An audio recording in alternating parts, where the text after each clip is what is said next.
shopping, working, and relaxing online can attract various digital threats. To improve your protection against them, just turn on NordVPN.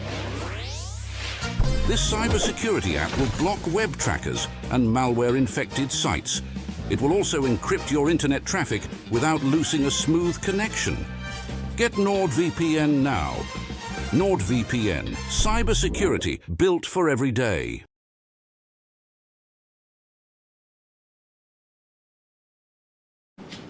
Superb. Thanks for your patience, Catherine. We'll start with you. Thank you for your time today.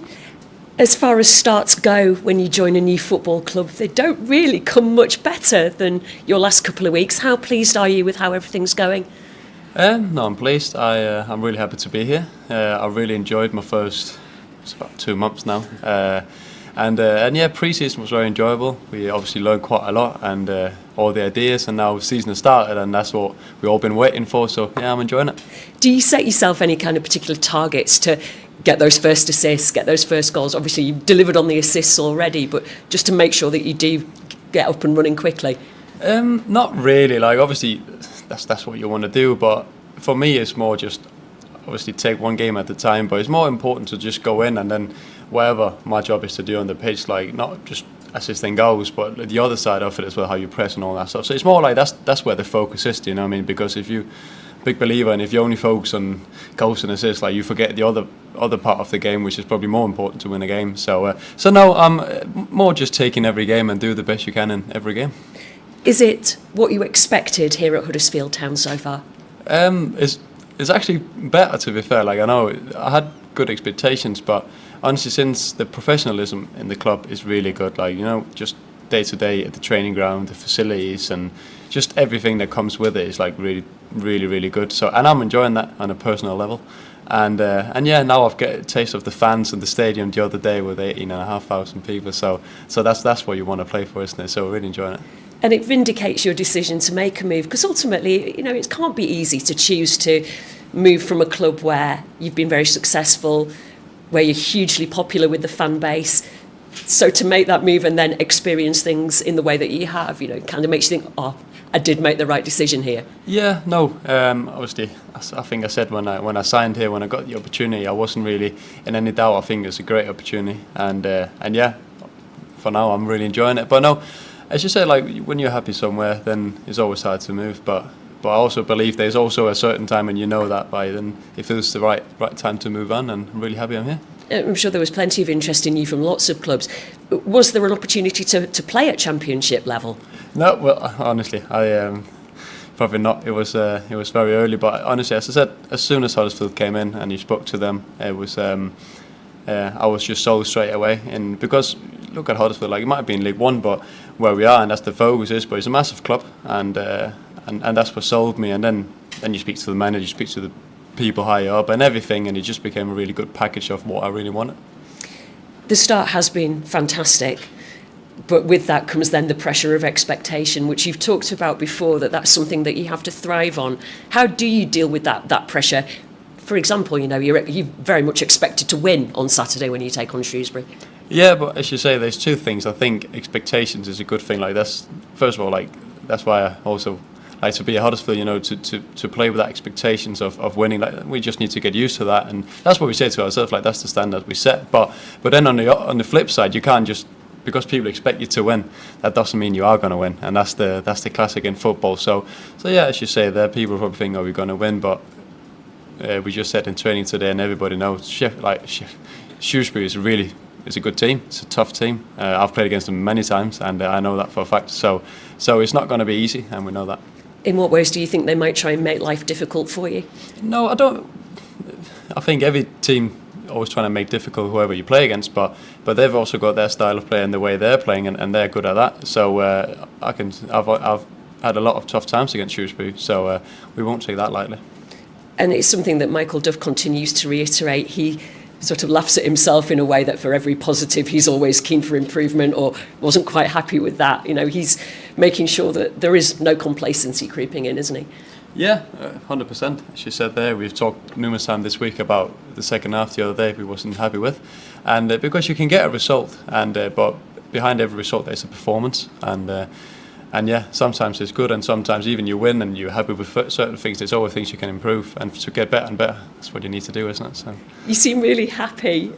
Is it happy times as a footballer? yeah, no, but I'm a big believer in it. Just be happy all the time, smart, be positive. And there's obviously times where the surrounding it can be negative, there can be dips and all sorts, but if you keep a level-minded head, then it's the best way to do. And in terms of your ambition for this season, what's the ultimate goal? Oh, 100% getting promoted. We know that as a club, and we know it's not going to be easy, but that's 100% the target. Thank you for your time. Good luck on Saturday. Pleasure. Thank you, Catherine. We'll come to Stephen from We Are Terriers. Hi, Lasse. I believe you're converted. You used to be a central midfielder, right? How did that sort of change come about, and what's it like when you're changing your position, as a senior professional? Yeah, you're right. I've only basically been playing before the season 18 months as a right wing back or right back, whatever you want to call it. And it was a bit weird. I was at Lincoln in a game, we didn't have anybody, and I got put there. And yeah, since that then it went alright, and I started the game there, the next game, and just since that, and I think it suits me. So it wasn't really a particular reason or anything, it's just circumstances. And then I actually went into it with thinking, I'm actually trying to embrace this, and since that I've been playing that and I really love it. Now I don't like to be midfield anymore, so it's funny how things can change. Honestly, I never thought I would say it, but I love it now. I really, really love it. It must help, particularly sort of in this kind of system where it's very high press. Obviously, as a midfielder, you're well versed on those fundamentals. It's maybe less of an adaptation for you to do that than maybe someone who's used to playing, as a traditional right back, playing further back.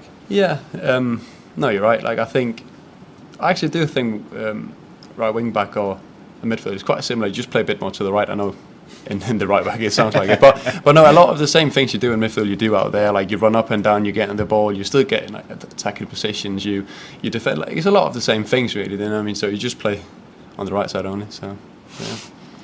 What are your sort of ambitions? Are you hoping to go up with Town? You've mentioned you want to get promotion and then sort of establish yourself in the Championship. Is that your personal goal at the moment? Yeah, my personal goal is to play really well here, to show people what I'm about and be a part of a winning team, and be a part of that journey, where you develop a winning team and the mentality and everything like that. And hopefully that will end up in having a good season here, and then we are where we want to be next season, and then crack on from there. Obviously, your assist record so far is excellent. Is that when you come into a new team and you don't have the relationships with the players? And I appreciate you played a lot in pre-season and so on, but is it something you have to work on more in training, developing those relationships, or is it a little bit more where the strikers are going to be? It's more sort of reacting in the moment. How does it work? I think it's a bit of both, isn't it? Like as you say, we've had pre-season. The Gaff and Pato and Kev, we do a lot of training in terms of when it's in this area, where's the runs, where's, we all do all that kind of stuff. So that is nailed onto our, like you have patterns, you've also got patterns in the fan third and in the box and everything like that. So that's nailed down, but in the end of the day then, my job is to then put the cross in, and as you see the other day, it's no good. Josh's header was unbelievable, and whilst it's finished afterwards. So it's all a bit you've got the patterns, but you also need to finish it. So and we've got the quality here. So. Fantastic. Thank you. Thank you, Steve. We'll just take the microphone round the other side, and then we're going to come to Leon on Zoom from the Yorkshire Post. Leon, good when you are. Thank you. Hi, David. Hello, Lasse. Hope you're well. You're very much a modern day wing back. You strike me as somebody who's conscientious and very professional about your craft. When you watch other football games, do you find yourselves looking at wing backs, how they play, and trying to maybe take things from them rather than the game? Yeah, I think you do. I think when your job is a footballer, then it doesn't matter what game you watch, whether it's the Premier League, Championship, or a foreign game or whatever. I think you're always looking at the position. You say, what is he doing? And I don't think you can stay away from doing that when it's your job. So I do the same. Yeah. Is there anyone who sort of struck a chord with you, who's made a bit of an impact with you on your game? You're trying to maybe take things from, or? Not really. Honestly, there's loads of people. I think majority when you watch Premier League, you obviously watch all the different attributes of defending from certain players and attacking from other players. So there's loads. So there's not really one specific. I'm watching deep down. It's just everybody really. Yeah, it must be great for you come to a new club. You made an impact pretty quickly, and in terms of your highs in your career, I suppose it must be up there. You're hoping for a lot more, but it's great when you come to a new club to make a big impact. It settles you down, and it's really really pleasing for you, I would have thought. Of course, yeah. You obviously want to come in and sort of show what you believe you can do, but then in the end of the day, there's a long season ahead. So I'm also very aware that there's a lot of games coming up. We need to win a lot of games. We want to do that, but me as well. Like, I need to keep it going, be consistent, and you know what I mean. Not just keep it going. Do you know what I mean? Because it's no good if you start playing badly. So you've got to keep it going. So there we go. Yeah. You're a non-stop player. You're very incredibly athletic, and it's one of the biggest reasons the manager brought you in. Are you a big one for your numbers? You're pushing yourself in training and looking how many meters you do, that sort of thing. Are you sort of hard on yourself and that sort of thing? I don't think we're allowed not to be. Do you know what I mean? We've got we've got a lot of people in the background, or like the staff, as we obviously, and they're really on top of that. And listen, they're really good. They know what we should do and what not, and etc. So they're keeping an eye on me and everybody else. So there's no corners we can cut. Not that we will do that anyway, but there is no opportunity for that. You're non-stop on the pitch. I guess you're the sort of, it surprised me, you're the sort of person who, when you're away from it, you're not the sort who just sits down and have a rest. You're always doing something. I know you've had bits of study in the past. Have you got any sort of inclinations to do more of that, or any plans at the minute? Well, I've been I used to do that, and I want to do it again. Obviously, there needs to be time for it and everything like that. But no, I'm a very boring person, so when I go home, I got a lot of time to myself and everything. So sometimes to switch off the mind for football, you need to do something a bit different sometimes. But so yeah, that's just me. What do you do?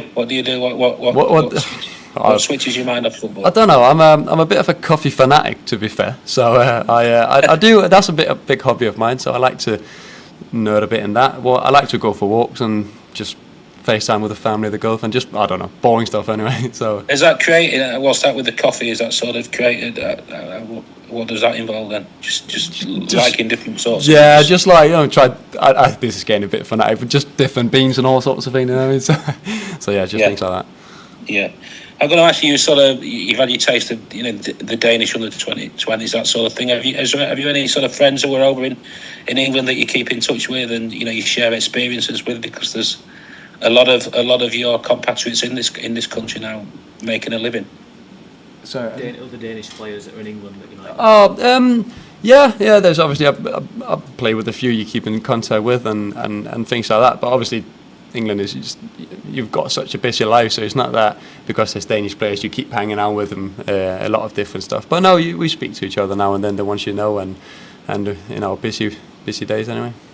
Yeah, I was going to ask you finally, I know you had a spell at MK Dons with Russell Martin. His football's very sort of passing orientated. Did he make a big impact on you when sort of working with him? He's obviously now Premier League manager. Did you get a bit from your spell there working with him? Yeah, but I think you get a bit from everybody I work with over the years, and yeah, that was my first. So I was really young. My first loan at MK Dons, some midfielder back then as well. And but yeah, he was a good manager. You know what I mean? I enjoyed my time there. It's a very, as you say, it's a very different type of football to a lot of teams play. So that takes a lot of learning and things like that. But no, yeah, you take bips and bobs from anybody you work with, and yeah, he's doing well now in the Premier League. So there you go. How's the current gaffer? You enjoying life with him? Yeah, he's really good. I think he's honestly. I said this from the first day he came in. We know exactly what was wanted. Not really on the pitch, but more on a professional type of level in terms of every day. And I think that really set the tone for the season. And that puts the mentality into place. And then after that, then that's where the football comes in. But I think now he's been really good. So is all the staff, and we're really enjoying the days we're working. Very best of luck, Lasse. Thank you. Thank you. Thanks, everyone. We'll be back with Michael Duff at around past. Thank you. Shopping, working, and relaxing online can attract various digital threats. To improve your protection against them, just turn on NordVPN. This cybersecurity app will block web trackers and malware-infected sites. It will also encrypt your internet traffic without losing a smooth connection. Get NordVPN now. NordVPN, cybersecurity built for every day.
shopping, working, and relaxing online can attract various digital threats.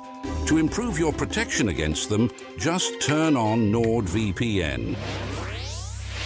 This cybersecurity app will block web trackers and malware-infected sites. It will also encrypt your internet traffic without losing a smooth connection. Get NordVPN now.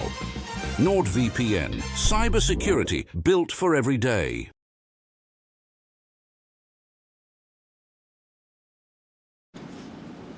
All good. Right, Catherine, when you're ready. Thank you. Thank you very much. Good afternoon, Michael. If we could quickly just start with the team news for the weekend. How's Rhys Healey to start off with? He's trained today, so he'll be available for selection, which is good that he's come back into the group. Obviously, we just didn't want to take a risk with him, so he was with the physios on the grass Monday, Tuesday. No reactions yesterday, so he's back in full training today. So yeah, another body to add to. And I wondered if you could give us an update on Bojan Radulovic. How far off is he now?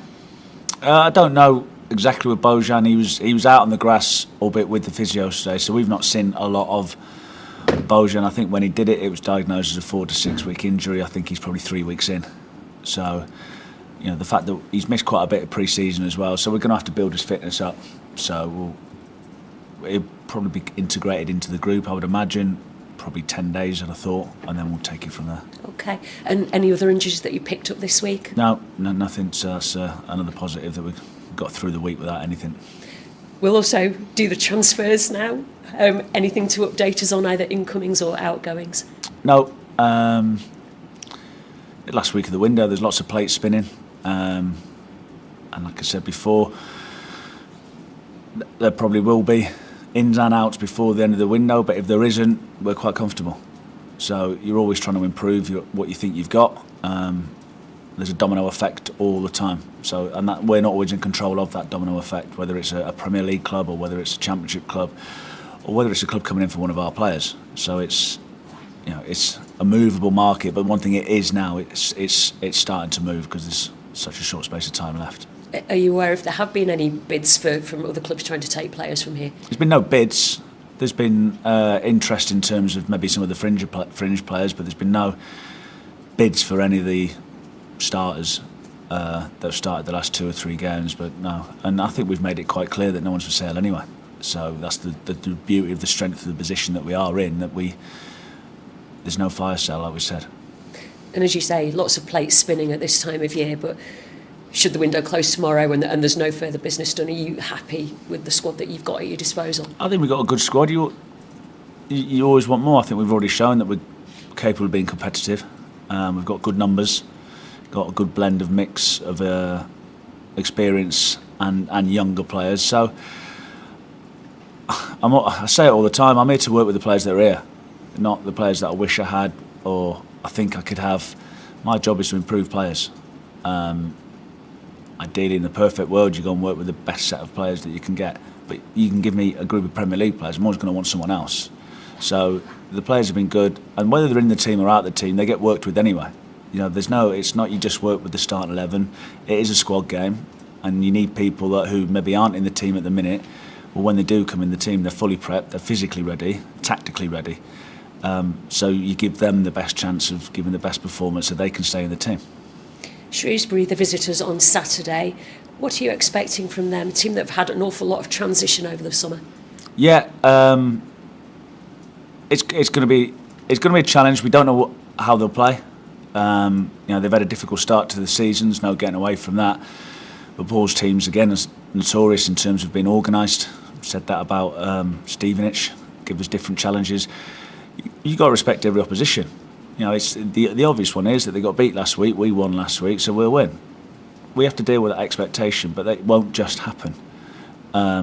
So most of the focus will be on us because we don't know whether there'll be a 4-2-3-1, a 4-1-4-1. They could change to a 3. So we just have to adapt. But they'll be coming to get points essentially. You know, they'll make it as difficult as they can for us. They're not just going to roll over. No one will in this league.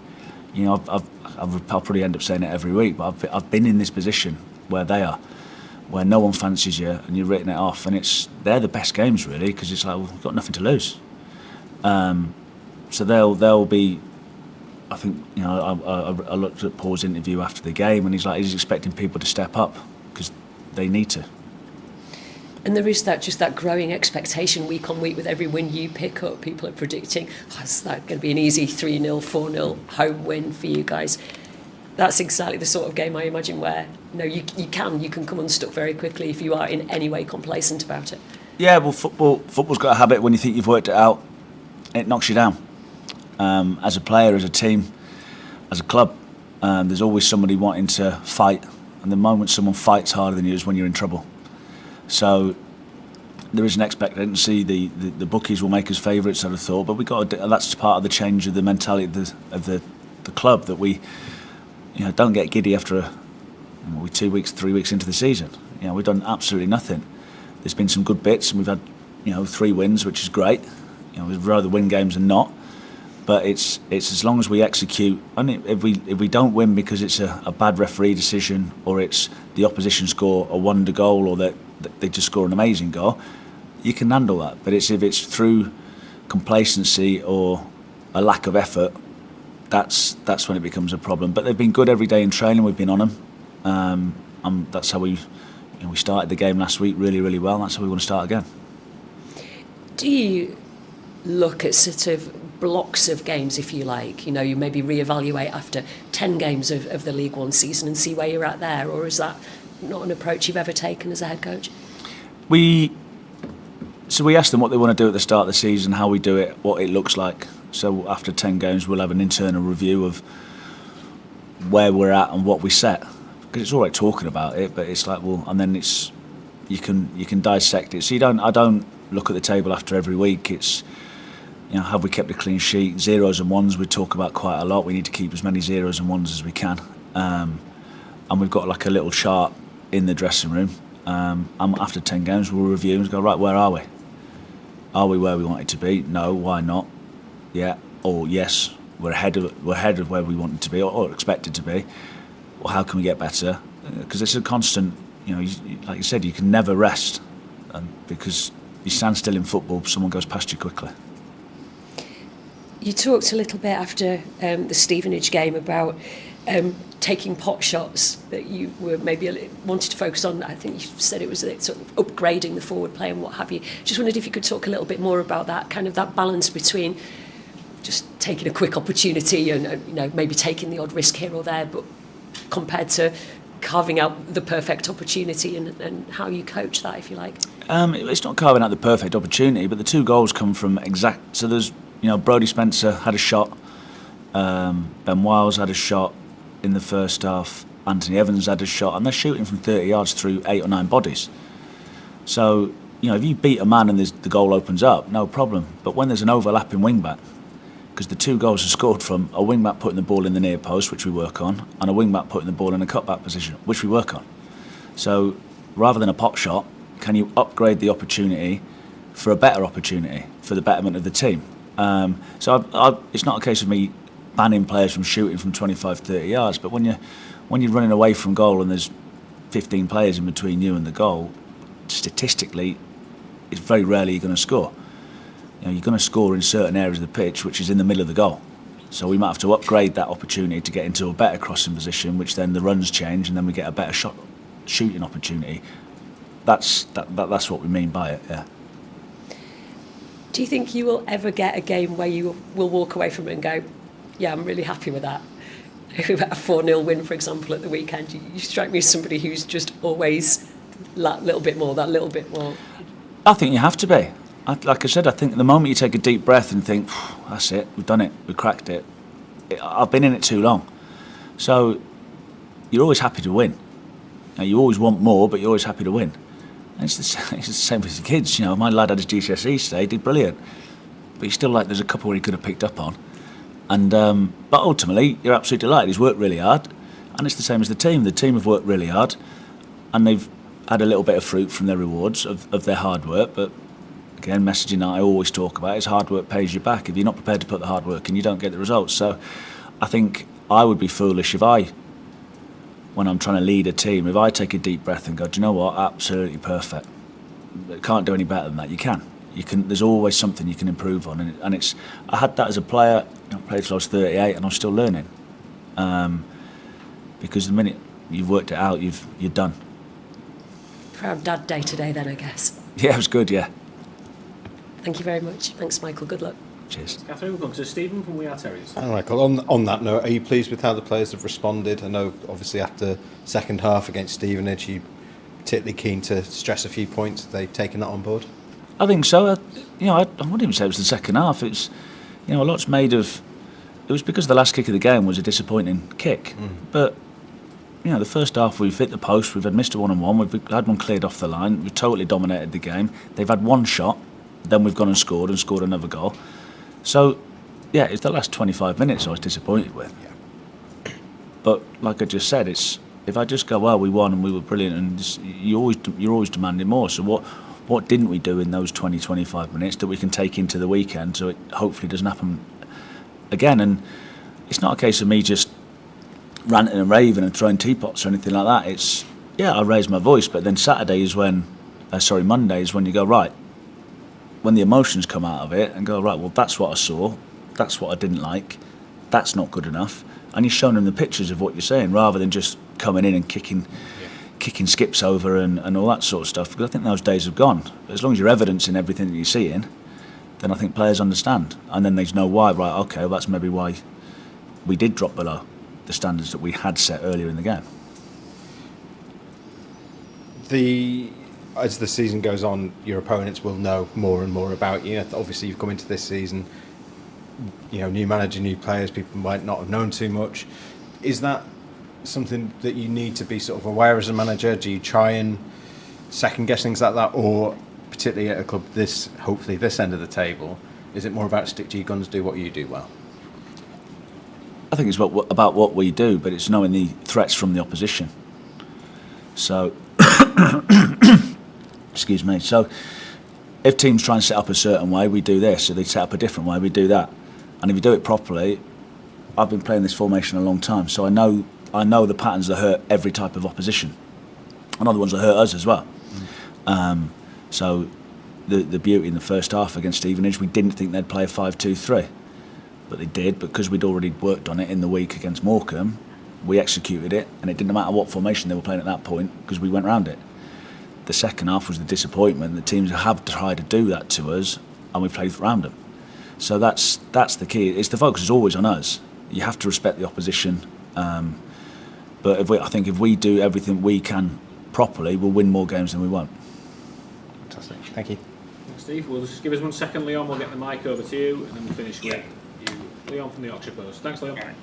Hi, Michael. I'm just wondering, I know you've spoken a lot about first halves, winning, first halves and second halves. So are you big on looking at sort of league tables in that regard? Some managers do, and because I suppose if you get high up, in both of them, you're going to have a pretty good season, I would have thought. No, I don't fixate on league tables. I'm a big believer in the process. It's a bit of a buzzword and everyone talks about it, but it's, the results look after themselves. I say it all the time. We need to make sure that performances, how we're performing during each half, and obviously you stick 2 halves together, you win a game, great. So it's always really happy that you win a game ultimately, because you can't play well every week. That's the thing that we need to learn as well. That we've won 3 games, there've been 3 different performances, but there's 3 wins ultimately. You're going to have to find a way. You're not going to have it all your own way. You won't always play brilliant football. Yeah. We're going to play against difficult opposition or difficult pitches or difficult weather conditions as the season goes on. Yeah. So ultimately, as long as we're implementing the things we're trying to implement and the game plan, you're not always in control of the result, but we are in control of performances and how we deliver certain things, which are non-negotiable, weather dependent, referee dependent, running around from a structure, getting in people's faces. So I don't break it down half by half. I don't break it down game by game. Like I said, we will review it after 9 games, see where we're at, and hopefully it's positive. But even if it's positive, it's something to work on. And if it isn't, we've definitely got things to work on. Yeah, I know you're relatively new manager at Huddersfield. You come in and installing your ethos, but in training, are you seeing players? Are they sort of starting to drive each other on now? I mean, it's something you've spoken about before at other clubs. You do so much, but it's the players. They've got to do it themselves and police it themselves. That's part of their responsibility. That's part of the leadership group. You know, I don't spend any time in the dressing room. You know, they don't want me in the dressing room, and I'm not in the dressing room during the week. So that's where they've got to self-police and drive their own standards. It comes from the staff. The staff spend a lot more time with the players than I do, in terms of the kit men, the sports scientists, the physios. And again, it's important that they're driving it as well, because you know we're all here wearing the same kit, and we're all here for the benefit of the club, which hopefully benefits the individuals. But it's always about the team. They've been good in terms of they've started to pick it up and drive it, and hopefully they're seeing culturally that you want to get to a point where I don't have to open my mouth. It's because they're doing it by habit. It's not habit yet. It's not instinctive yet, but they've definitely been. They've shown a willingness to listen, and definitely shown a willingness to work. Yeah, and it seems like all your main players, everyone just want to be here. I mean, hopefully you'll finish the window, maybe get a couple more in ideally, but you've got a group who are fully committed, you know, to this season, and they've really bought in by the sound of it. I think you've seen that in the performances. You know, I don't know how many players we've used already, but we're probably already up to 21, 22 players that we've used already, and they've all shown a hunger, an appetite to work. And that's what we want. We want to. I said it last week. My job is to unlock the potential in young people, whether they're all younger than me. So whether they're 35 or whether they're 18, it's whether they're in the team, whether they're not in the team. It's how do you get the best out of that person? Because ultimately, do they improve the 11? Can they improve the 11? If it improves the 11, we win more games. If we win more games, it looks good for everyone, and that's where we want to get to. Yeah, I was just going to ask you, finally. I know you've been keen in the past on, you know, different sorts of bonding exercises, finding out about people, whether it's the Marines or taking them to the mining museum, something like that. Have you got any sort of plans in hand for that? There's obviously an international break coming up, that sort of thing. Or? No, not yet. We've done a few things. We did a little bit when we were out in Austria, just getting players to stand up and talk about themselves, not about football. You know, getting players to stand up and talk about a hero, talk about a hardship, talk about family, talk about motivation, and it's difficult sometimes because it's not but you find out things about people that you spend a lot of time with. Just trying to open them up from a human point of view. But no, there's always something you can trying to build a sort of common goal for everyone. You know, because everyone talks about, I want to win, I want to win, I want to win. It's we need to win. And it's all the way through because they need each other. Because I could want everything. I want this, I want that, I want this. But unless I've got 11 players that are willing to do it with me, pointless. And it's trying to instill that. And that's again, that goes back to everyday habits of driving each other constantly. Thanks for your time, Michael, as always. Thank you. Cheers, Leon. Thanks, everyone. We'll see you all on Saturday. Shopping, working, and relaxing online can attract various digital threats. To improve your protection against them, just turn on NordVPN. This cybersecurity app will block web trackers and malware-infected sites. It will also encrypt your internet traffic without losing a smooth connection. Get NordVPN now. NordVPN, cybersecurity built for every day.